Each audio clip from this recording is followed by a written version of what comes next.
तो शरण शब्द के कितने अर्थ हुए? दो। एक अर्थ घर और एक अर्थ रक्षक। हम सबका घर कौन है? भगवान के चरण कमल, वही हम सबका अपना घर है। जब तक भगवान के चरणों तक नहीं पहुंचेंगे तब तक दुख निवृत्त होने वाला नहीं। अब ईमानदारी से विचार करो,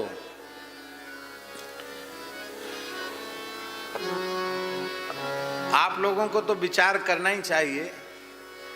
हम लोगों ने जिन्होंने साधुओं का भेष बनाया है उनको ज्यादा विचार करना चाहिए। विचार तो प्रत्येक मनुष्य को करना चाहिए, लेकिन जो घर द्वार छोड़ के साधु बन गए उनको ज्यादा विचार करना चाहिए। उनकी जिम्मेवारी ज्यादा है कि भगवान के चरणों की दिशा में आप कितने कदम बढ़े हैं। कहीं ऐसा तो नहीं कि ढाक के तीन पात जैसे पहले थे वैसे ही रह गए। कई बार तो महाराज जी ऐसा होता है कि आरंभ में जैसा त्याग वैराग्य होता वो भी जय सिया राम हो जाता, वो भी ठंडे बस्ते में चला जाता है। ये लाभ हुआ कि हानि हुई? बहुत बड़ी हानि हुई, बहुत बड़ी हानि हुई।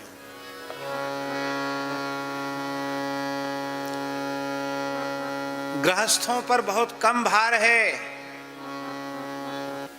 उनके ऊपर केवल अपने उद्धार का भार है। और जो साधु हैं उन पर बहुत भार है, बहुत वजन है। उन्हें अपना उद्धार करना है, जिन माता पिता के माध्यम से जन्म लिया है उस कुल परिवार का भी उद्धार करना है, और पूरे समाज का, पूरे राष्ट्र का कल्याण करना है, सबका उद्धार करना है।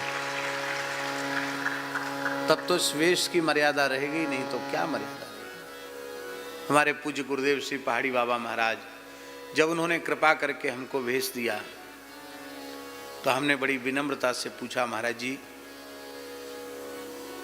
कुछ उपदेश दे दें।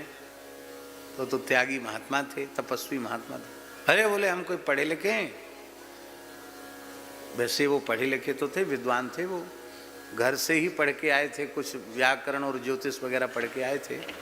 यहाँ आने के बाद भी पढ़े, बाद में भजन में लग गए। तो बोले हमारी पहली कक्षा तो ये हुई कि गुरु महाराज की शरण में आए तो उन्होंने कहा गैया चराओ, तो गौ सेवा में लग गए, गोबर उठाने में, सानी बनाने में, गैया चराने में कुछ समय गया। और दूसरी कक्षा हमारी हुई कि हमको फिर झाड़ू बुहारू बर्तन मांजने में लगा दिया। तीसरी कक्षा हुई कि फिर हमको कहा भैया ब्रह्मर्षि बालक है, रसोई में ले लो, रसोई में लगा दिया गया। और बोले फिर हमारी कितनी कक्षा हो गई? 3 क्लास। और चौथी क्लास में हम गए तो हमारी चौथी कक्षा हुई कि हमको मंदिर में पुजारी बना दिया। और 5वीं कक्षा गुरुजी ने यह पढ़ाई कि जाओ पैदल पैदल 4 फुट घूम के आओ। और नियम दिया कि द्रव्य का स्पर्श नहीं करना, वाहन में चढ़ना नहीं है, जूता छाता चप्पल खड़ाऊं कुछ नहीं रखना है, एक लंगोटी में घूमो ब्रह्म पात्र लेकर के। तो लगभग 21 वर्ष महाराज घूमे हैं। अफगानिस्तान तक पैदल गए हैं, तिब्बत बर्मा तक पैदल गए हैं, मानसरोवर तक पैदल गए हैं, सारे देश का पैदल भ्रमण किया। बोले हमारी 5 क्लास हो गई। और इसके बाद जब लौट के आए, बीच बीच में गुरु महाराज का दर्शन करते रहते थे, घूमते रहते थे, 2 रात से अधिक कहीं रुकते नहीं थे। और जब आए तो ऐसे बोले त्यागी तपस्वियों की जमात पड़ी थी और गुरु महाराज के सामने चर्चा होने लगी कि आगे स्थान में किसको विराजमान किया जाएगा। उसमें साधुओं की कमी नहीं थी महाराज, खूब साधु भरे हुए थे स्थान में। बोले एक बड़े बूढ़े महात्मा बोले महाराज हमसे पूछो तो हमारे मन में तो ये है कि ये पुजारी है उसको बना देना, ये क्योंकि ये देश काली हो गया है, सब जगह घूम फिर के आया है, बोले इसको बना देना। तो गुरु महाराज बोले पक्का, समझ लेना, मान लो ये बन गया हो गया, ऐसा बोले, बनाया बनाए कुछ नहीं। बोले हाँ ठीक है आपने कह दिया और ये हो गया। बोले बात तो बात ही रह गई। उस समय चेलों के मन में भी कोई ये व्याकुलता नहीं होती थी कि गुरुजी कब पधारे और हमको कब गद्दी मिले, ऐसी इच्छा कभी किसी सत्शिष्य के मन में नहीं होती थी। लेकिन समय आया, गुरुजी ने प्रयाण किया और केवल उन संत की बात का स्मरण करके बोले हमारे सभी गुरु भाइयों ने निर्णय किया, भाई वो महात्मा कह के गए थे इन्हीं को बिठाओ। बोले हमको फिर ये जिम्मेवारी नहीं। महाराज जी खाक चौक में महंत पद पर सन 1932 में बैठे हो। कब? सन 1932 में बैठे और 2003 तक विराजमान रहे। आप सोचो कितने लंबे समय तक वो पहाड़ी बाबा के आसन पर विराजे। तो महाराज कहते थे बच्चा हमको सन संबत याद नहीं रहती है, लेकिन हमको 1932 भूलता नहीं। क्यों? कहते हमारी महंती में अखाड़े द्वारे सब मिला के 32 व्यवहार हुए थे। कितने? अब तो महाराज इतने महंत बन गए हैं वृंदावन में भी, चतुर्थ संप्रदाय में, चारों संप्रदाय में महाराज जी पुराने पुराने स्थान मिला के और अखाड़े मिला के 32 व्यवहार महाराज जी कहते दिए गए थे। अब तो 200 से ऊपर है। पर वही है सब, एक एक कमरा बना लिया, एक एक कुटिया बना लिया, बस थोड़ा बहुत पैसा खर्च किया, महंत बन गए, बाल भोग करा के महंत बन गए। सम्मान दे दो, महंती का चदर हो जाएगा। प्राचीन स्थानों में संत रहने वाले हैं नहीं। पहले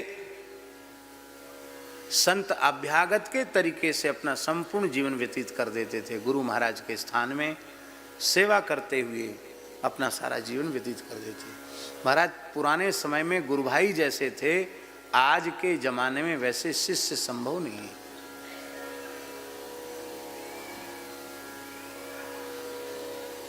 ये ऐसा बदलाव क्यों आया? इसका मूल कारण है एक वैभव का बढ़ना, सत्संग का अभाव, साधन की न्यूनता।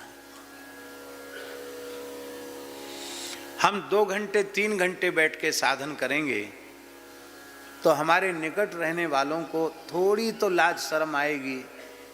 आधा पौन घंटे वो भी भजन करने की इच्छा करेंगे। तो हम सवेरे से ही रेडियो, अखबार और टीवी देखने लग जाएंगे और इधर उधर अपना समय बर्बाद करने लग जाएंगे। तो हमारी सन्निधि में आए हुए व्यक्ति को क्या शिक्षा मिलेगी? एक कारण ये भी है कि हमने अपनी रेख टेक, अपनी मर्यादा, अपनी रहनी को त्याग दिया, तो आने वाला व्यक्ति कैसे प्रेरणा लेगा? इस सब की आवश्यकता है। इसलिए आवश्यकता नहीं कि मठ मंदिर सुरक्षित हों, इसलिए आवश्यकता है कि विरक्त संत होंगे, देशकाली संत होंगे तो मठ मंदिर सुरक्षित रहेंगे, परंपराएं सुरक्षित रहेंगी। मठ मंदिर परंपराएं सुरक्षित रहेंगी तो हिंदू वैदिक सनातन धर्म भी सुरक्षित रहेगा। इसलिए ये भार संतों के ऊपर है।